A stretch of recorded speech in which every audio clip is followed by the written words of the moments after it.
রথযাত্রার দিন কাছে, তাই রানী রাজাকে বললে, চলো রথ দেখতে যাই। রাজা বললে, আচ্ছা।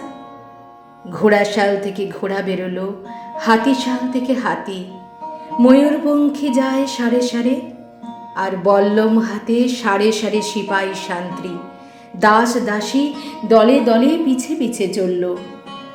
কেবল বাকি রইল একজন, রাজবাড়ির ঝাঁটার কাঠি কুড়িয়ে আনা তার কাজ। সর্দার এসে দয়া করে তাকে বললে, ওরে তুই যাবি তো আয়। সে হাত জোর করে বললে, আমার যাওয়া ঘটবে না। রাজার কানে কথা উঠল, সবাই সঙ্গে যায়, কেবল সেই দুঃখীটা যায় না। রাজা দয়া করে মন্ত্রীকে বললে, ওকেও ডেকে নিও। রাস্তার ধারে তার বাড়ি। হাতি যখন সেইখানে পৌঁছল, মন্ত্রী তাকে ডেকে বললে, ওরে দুঃখী, ঠাকুর দেখবি চল।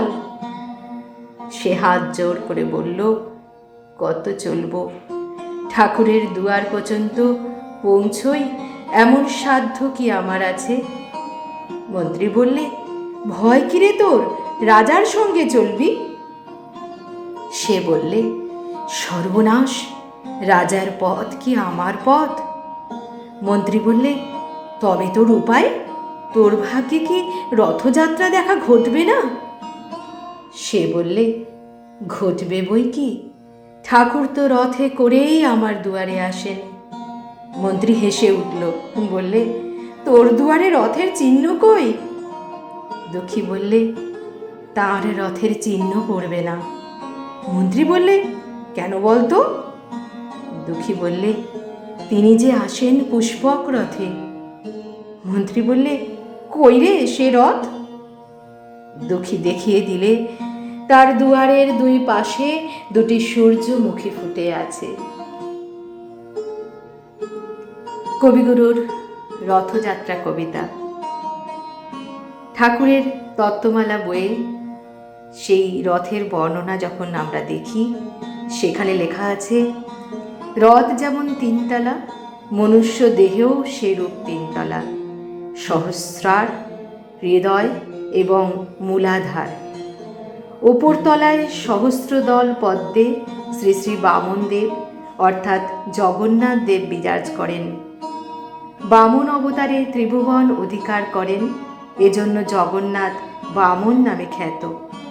যদি কোনো ভাগ্যবান ব্যক্তি সাধন দ্বারা এই রথে অর্থাৎ সহস্র দলে বামন দেবকে দর্শন করতে পারেন, তাহা হইলে তাহাকে পুনরায় জন্মগ্রহণ করিতে হয় না। মধ্যতলা হৃদয়, এই হৃদয়ই ভগবানের লীলাক্ষেত্র। সমস্ত অবতার, দেব দেবী ও তাহাদের কার্য এখানে দেখিতে পাওয়া যায়। নিচের তলায় কামাদি রিপুগণ বিরাজ করে। বামনদেব রথে উঠিবা মাত্র চারিদিকে শঙ্খ ঘণ্টা বাজিতে থাকে। নিচের তলায় সিঁড়ি পড়ে। চারিদিক হইতে ভক্তমণ্ডলী আসিয়া ভিড় করিলে কামাদি রিপুগণ পরিবার লইয়া পলায়ন করে। তখন সত্য, রজ, তমরূপ প্রকাণ্ড তিন গাছি কাছি রথে বাঁধিয়া টানিতে থাকে। সুখ দুঃখময় কালচক্র ঘুরিতে ঘুরিতে ঠাকুর মন্দিরের নিকট উপস্থিত হইলে কাছি খুলিয়া লয়। জয় গুরু।